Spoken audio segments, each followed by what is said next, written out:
Bismillahirrahmanirrahim. Assalamualaikum warahmatullahi wabarakatuh. Waalaikumsalam warahmatullahi wabarakatuh. Ibu ucapkan terima kasih atas kehadiran kalian dalam untuk mengikuti kegiatan bimbingan kelompok hari ini. Apa kabarnya kalian anak-anak? Alhamdulillah baik. Alhamdulillah jika kabar kalian baik. Namun sebelum kegiatan bimbingan kelompok kita mulai, alangkah baiknya kita berdoa terlebih dahulu agar kegiatan dapat berjalan dengan lancar. Siapa yang mau memimpin? Saya. Baik, silakan. Bismillahirrahmanirrahim. Sebelum belajar alangkah baiknya kita berdoa di dalam hati. Berdoa mulai. Berdoa selesai. Baik, terima kasih. Ananda siapa? Suci telah mau memimpin doanya. Oke, sebelumnya Ibu ingin tanya terlebih dahulu, apa kalian pernah mengikuti kegiatan bimbingan kelompok? Belum. Tahu nggak apa itu bimbingan kelompok? Tidak. Baik, Ibu akan menyampaikan terlebih dahulu apa pengertian itu bimbingan kelompok. Namun sebelum ke pengertian, kita lakukan terlebih dahulu ice breaking. Caranya yakni siap ya untuk melatih konsentrasi kalian. Caranya, jika Ibu mengucapkan kata pagi, kalian tepuk tangan 1 kali. Jika Ibu mengucapkan kata siang, kalian tepuk tangan 2 kali. Begitupun selanjutnya sampai ke malam 4 kali. Mengerti? Mengerti. Siap? Siap. Oke, konsentrasi ya. Kita mulai. Pagi, siang, sore, malam, siang, konsentrasi, malam, pagi, sore. Oke, terima kasih semuanya. Ibu rasa kalian memang sudah siap untuk mengikuti kegiatan bimbingan kelompok ini. Oke, tadi pertama Ibu akan menyampaikan terkait pengertian dari bimbingan kelompok. Nah, bimbingan kelompok ini yakni suatu kegiatan yang dilaksanakan secara berkelompok seperti kita ini dengan memanfaatkan dinamika kelompok. Nah, adapun tujuan dari bimbingan kelompok ini yakni agar kalian itu mampu berani tampil gitu ya, unjuk gigi, kemudian kalian dapat menyampaikan ide, saran, kritik secara terbuka dalam kegiatan ini. Nah, adapun tujuan dari bimbingan kelompok yang hari ini kita laksanakan, materinya itu Ibu akan menyampaikan terkait stres akademik.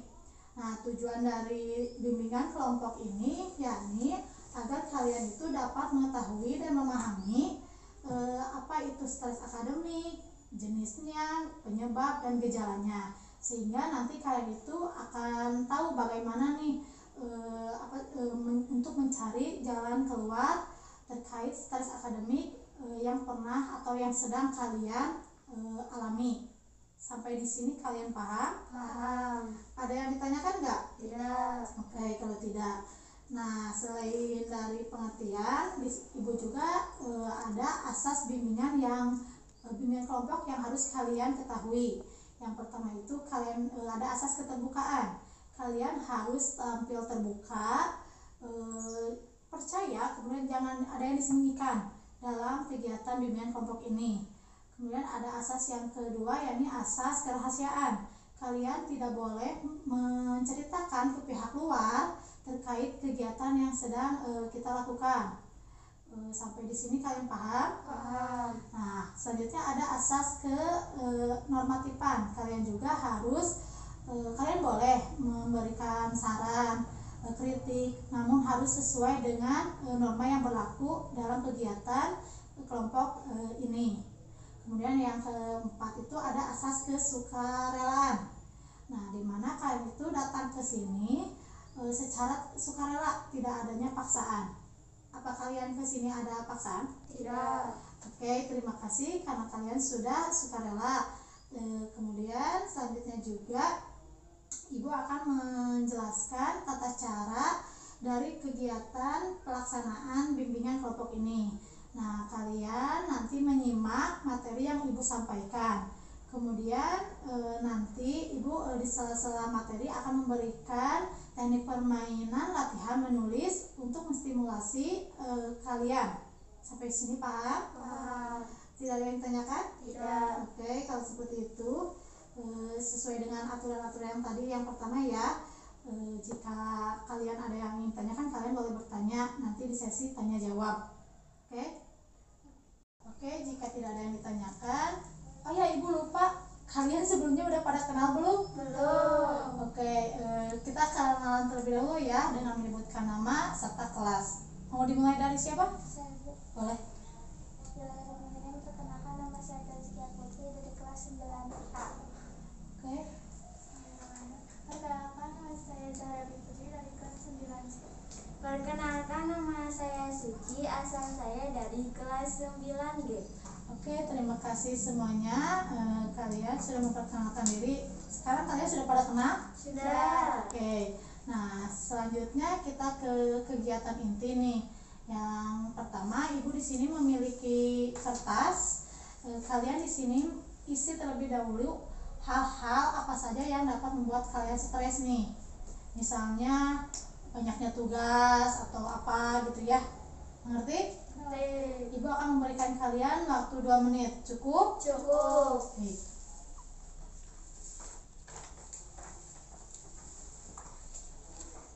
Yuk, silakan kalian isi. Boleh lebih dari 1 ya.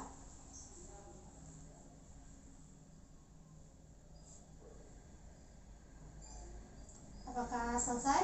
Sudah. Oke, jika selesai, Ibu ingin kalian mempresentasikan yang telah kalian tulis terkait hal-hal apa saja yang dapat membuat kalian stres. Mau dimulai dari siapa? Saya. Oke, Suci silakan. Yang keras. Hal-hal yang dapat membuat saya stres adalah 1. Banyak tugas, 2. Gurunya galak, 3. Orang tua yang suka menuntut, 4. Suasana lingkungan, 5. Sikap dari teman-teman. Oke, terima kasih Suci telah mengungkapkan hal-hal yang dapat membuat Suci stres. Selanjutnya siapa? Ayo Tazkia. Gak apa-apa, sampaikan saja. Baca saja itu. Gak apa-apa. Hal-hal yang membuat saya stres, tugas terlalu banyak, gurunya tidak pengertian di saat memberikan tugas, dan suka ada teman yang agak julid. Agak julid. Oke. Berat terakhir. Hal-hal yang dapat membuat saya stres, banyaknya tugas, tuntutan dari orang tua, pertengkaran di antara teman, guru yang terus menuntut tentang tugas, sikap teman-teman yang kurang bersahabat. Oke, semuanya hampir sama ya. Penyebabnya itu karena banyaknya tugas, kemudian adanya tuntutan gitu ya. Terus adanya teman yang kurang bersahabat dengan lingkungan kayak gitu. Hampir semua peserta didik seusia kalian itu seperti itu mengalami gitu semuanya. Nah, di sini Ibu ada materi terkait stres akademik. Di mana Ibu akan menjelaskan apa itu stres akademik, kemudian apa gejalanya, penyebabnya gitu ya.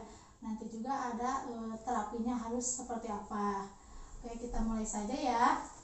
Nah, stres akademik ini adalah suatu keadaan atau kondisi berupa gangguan fisik, mental, atau emosional yang disebabkan karena ketidaksesuaian antara tuntutan lingkungan seperti yang tadi kalian sampaikan dengan sumber daya aktual yang dimiliki oleh peserta didik, sehingga peserta didik itu semakin terbebani atau semakin tertekan dengan berbagai macam tekanan dan tuntutan yang berada di sekolah. Sampai di sini paham? Nah, stres akademik ini juga ada 2 jenis. Yang pertama itu ada akademik stresor, di mana stres ini disebabkan atau berkaitan dengan berbagai tugas akademik seperti yang tadi kalian sampaikan juga, yakni karena adanya banyak tugas. Kemudian tadi PR yang terlalu banyak menumpuk ya, adanya tuntutan juga nih kayak gitu. Kemudian kayak ulangan-ulangan yang susah itu membuat kalian stres juga kan? Oke. Nah, jenis stres yang kedua itu ada social stressor, di mana stres ini berkaitan dengan interaksi atau hubungan interpersonal atau peserta didik dengan lingkungan seperti di sekolah ini. Contohnya itu interaksi antar guru, terus antar teman yang tadi kalian Putri sama Suci katakan bahwa adanya teman yang suka julid sama ya Saskia juga. Nah, itu termasuk ke social stressor. Nah, sedangkan menurut Desmita ada 4 macam nih penyebab stres akademik yang diantaranya itu yakni tuntutan fisik, di mana tuntutan ini merupakan yang bersumber pada lingkungan fisik sekolah. Di antaranya itu indikatornya misalnya kalian sedang diam di kelas nih, terus kelasnya itu kotor sehingga membuat kalian itu merasa tidak nyaman dan itu membuat kalian stres. Kemudian tuntutan yang kedua itu ada tuntutan tugas. Tadi juga ada kan penyebab kalian stres juga itu bisa dari tugas-tugas yang menumpuk, kemudian ada ulangan-ulangan kayak gitu. Itu adalah tuntutan peran. Tuntutan peran ini merupakan sekumpulan kewajiban yang diharapkan atau yang harus dipenuhi oleh peserta didik terkait dengan pemenuhan fungsi pendidikan di sekolah. Indikator dari tuntutan peran ini seperti harapan memiliki nilai yang memuaskan. Nah, biasanya tuntutan peran ini disebutkan oleh orang tua, yang tadi dikatakan oleh siapa? Suci ya, bahwa orang tua menuntut. Nah, kalau ibu boleh tahu orang tua Suci menuntut apa? Orang tua saya menuntut supaya saya menjadi juara kelas dan mendapatkan nilai yang tinggi. Oh, jadi karena adanya tuntutan orang tua itu membuat Suci merasa stres. Oke. Nah, ya berarti itu sesuai ya dengan teori yang dikemukakan oleh Desmita tersebut. Kemudian yang keempat ini aspek yang dapat membuat stres peserta didik itu adalah tuntutan interpersonal. Nah, interpersonal ini berasal dari dalam diri kalian sendiri. Misalnya, aduh saya tuh harus juara kelas, harus mampu bersaing dengan si Anu, misalnya kayak gitu. Nah, sampai di sini paham? Oke. Nah, selanjutnya juga ada gejala stres akademik. Nah, yang pertama itu gejala yang ditimbulkan oleh siswa yang memiliki stres akademik ini. Yang pertama bisa dilihat dari reaksi fisik. Nah, di mana reaksi fisik ini seperti sakit perut. Suci kalian pernah nggak pernah sakit perut kalau lagi mumet, banyak pikiran, stres, banyak tugas kayak gitu? Sering ya. Nah, selanjutnya juga mudah lelah, memegang benda dengan erat, kemudian otot tegang nih, kemudian sakit kepala, apalagi suka berkeringat, pernah. Nah, kemudian suka buang air kecil nih, sering buang air kecil. Kemudian jantungnya juga suka berdetak. Kalau kalian disuruh ke depan, biasanya suka deg-degan kan? Iya. Nah, itu termasuk kalian stres.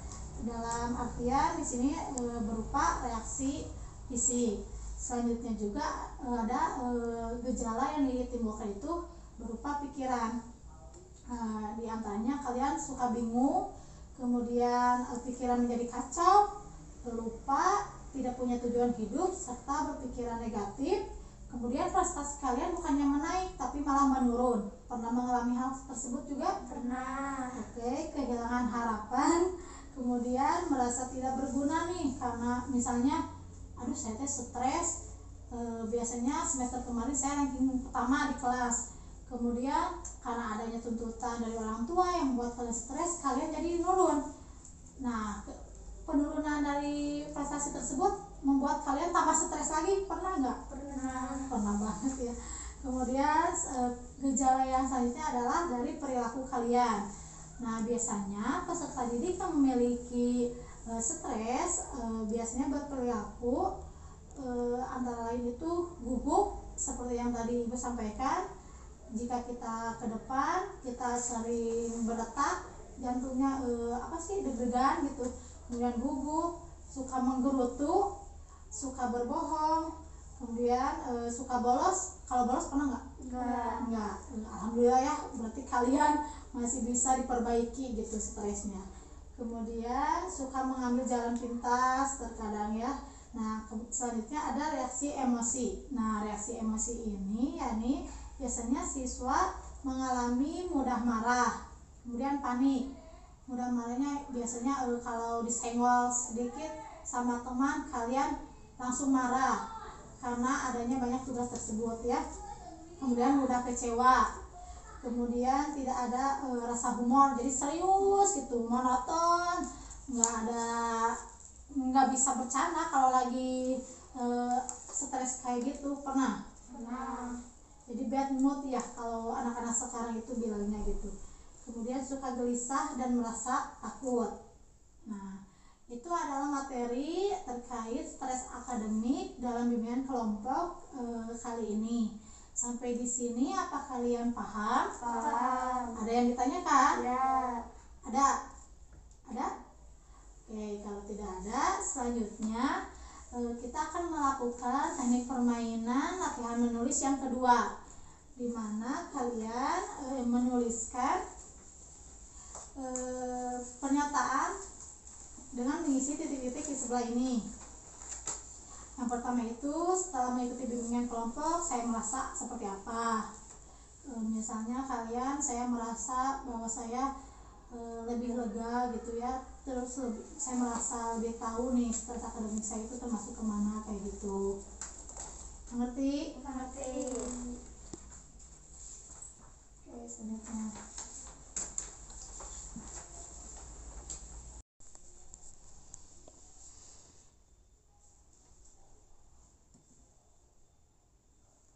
Oke, ada yang sudah selesai?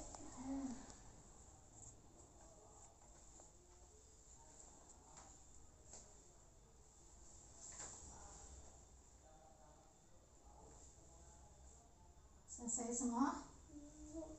Sambil menunggu teman kalian, kalau yang selesai boleh sambil mempresentasikan dari latihan menulisnya.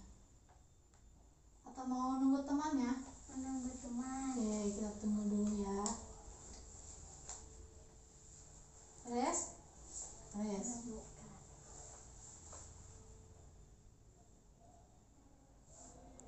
Oke, kalau beres, Tazkia boleh dibacakan? Setelah mengikuti bimbingan kelompok, saya merasa lega dan memotivasi. Dengan materi stres akademik ini, saya menjadi lebih mudah untuk memecahkan masalah. Dan selama kegiatan bimbingan dan konseling, kesan saya terhadap konselor.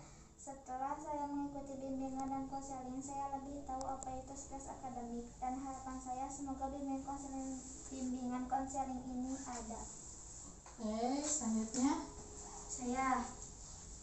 Setelah mengikuti bimbingan kelompok ini, saya merasa lebih tenang karena tidak terlalu menyimpan beban.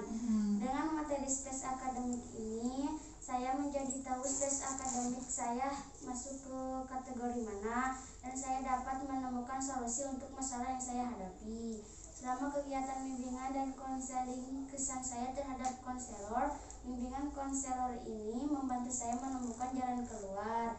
Dan jika bisa, bimbingan konselor ini selalu diadakan agar siswa tidak merasakan stres. Oke, terima kasih. Selanjutnya. Setelah mengikuti bimbingan kelompok, saya merasa lebih baik, tenang, dan lega.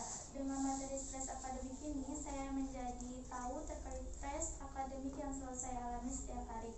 Selama kegiatan bimbingan dan konseling, kesan saya terhadap konselor, bimbingan dari konseling membuat saya tahu jalan keluar dalam suatu masalah, dan membuat saya yakin serta percaya diri untuk bisa keluar dari suatu masalah yang sedang saya hadapi tanpa ada rasa. Oke, terima kasih kalian telah melaksanakan permainan latihan menulis ini dengan baik. Nah, selanjutnya Ibu di sini memiliki tips atau terapi terkait stres akademik yang dapat kalian ikuti jika level keparahan stres kalian itu sudah parah gitu ya. Namun jika tidak parah juga kalian bisa dengan melakukan terapi ini dalam kehidupan kalian. Nah, yang pertama itu yakni psikoterapi psikiatri. Nah, bentuk terapi ini yakni menganut asas-asas psikiatri yang lebih lazim digunakan pada umumnya. Tujuan utama dari jenis terapi ini adalah untuk memulihkan kepercayaan kalian atau self confidence dan membuat fungsi ego kalian lebih positif. Nah, dalam terapi ini juga kalian itu nanti dapat dipulihkan kemampuan belajar kalian. Sebelumnya kalian misalnya sudah meningkat nih, kemudian stres meluntur. Nah, dapat dipulihkan lagi gitu ya.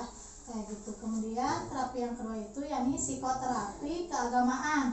Kalian juga dapat atau dianjurkan karena sebagian peserta didik juga kebanyakan memang orang-orang yang beragama, seperti sekarang kalian ini agamanya Islam ya. Biasanya psikoterapi keagamaan ini dapat membuat peserta didik itu lebih tentram terkait stres yang dialami oleh peserta didik. Kemudian terapi yang ketiga adalah psikofarmaka, di mana terapi ini menggunakan obat antidepresan. Biasanya ini dilakukan oleh psikoterapi karena peserta didik yang memiliki stres akademiknya itu sudah tingkat parah gitu ya, kayak mau bunuh diri akibat banyaknya tugas kayak gitu. Pernah kan ada kasus seorang mahasiswa di Jawa, kalau nggak salah di Yogyakarta, semester 5 bunuh diri akibat tekanan tugas di semester 5 kayak gitu. Kemudian terapi yang keempat, terapi yang terakhir itu yakni terapi relaksasi. Nah, jenis terapi ini biasanya digunakan oleh psikiater dengan menggunakan hipnosis atau kalau bahasa itunya tuh kayak analisis mimpi kayak gitu. Jadi kalian itu peserta didik suka diberikan sugesti, biasanya seperti itu. Tujuannya itu yakni agar memberikan energi positif. Kemudian kalian juga nanti dilatih untuk relaksasi atau mind and body relaxation. Nah, kayak gitu materi yang hari ini yang dapat Ibu sampaikan dalam bimbingan kelompok. Sampai di sini kalian paham? Paham. Ada yang ditanyakan nggak? Tidak. Oke, jika kalian paham dan tidak ada pertanyaan, Ibu ingin kalian menyimpulkan terkait materi stres akademik dari awal. Siapa yang mau? Boleh. Stres akademik adalah suatu gangguan yang terjadi pada fisik, mental, dan emosional, seperti banyaknya tugas serta keadaan lingkungan. Oke, selanjutnya ada lagi? Ya, oke, bagus ya. Kalian dapat menyimpulkan materi kegiatan bimbingan kelompok hari ini, bahwa benar adanya stres akademik itu berupa suatu keadaan atau gangguan fisik, mental, emosional yang diakibatkan karena ketidaksesuaian antara tuntutan lingkungan dengan sumber daya aktual yang dimiliki oleh peserta didik. Oke, selanjutnya karena kalian sudah dapat menyimpulkan, Ibu juga ingin kalian berkomitmen terhadap diri kalian untuk kalian ke depannya. Paham? Paham. Oke, siapa nih? Oke. Jika ada tugas, maka harus segera dikerjakan agar tugas itu tidak menumpuk. Dan yang kedua, jika ada teman yang tidak menyukai kita, maka sikap kita harus bodo amat. Dan yang ketiga, jika bisa, BK selalu mengadakan bimbingan konseling agar siswa dapat menceritakan keluh kesahnya. Dan ada lagi? tidak. Oke, terima kasih Suci telah membuat komitmen. Taskia dan Putri juga tentunya harus memiliki komitmen tersendiri untuk kedepannya terkait penanganan stres akademik, seperti yang tadi Suci katakan contohnya ya, kayak gitu. Oke, Oke, Kak, sampai di sini apa kalian ada pertanyaan? Ibu ulangi lagi? Tidak. Paham terkait materi? Paham. Oke. Karena kalian sudah paham dan tidak ada pertanyaan, rupanya Ibu akan mengakhiri kegiatan bimbingan kelompok pada hari ini. Sebelum pulang, Ibu, mari kita bacakan terlebih dahulu doa. Namun sebelum doa kita bacakan terlebih dahulu hamdalah bersama-sama. Alhamdulillahirobbilalamin. Oke, sebelum pulang, siapa yang ingin memimpin doa? Oke, Suci lagi. Sebelum pulang, alangkah baiknya kita berdoa di dalam hati. Berdoa mulai. Berdoa selesai. Oke, terima kasih Suci telah memimpin doa penutup kegiatan. Alhamdulillah kegiatan berjalan dengan lancar dari awal sampai akhir. Semoga kedepannya kalian tidak bosan untuk berkunjung ke ruang bimbingan konseling. Boleh silakan kalau ingin pulang, Ibu persilakan.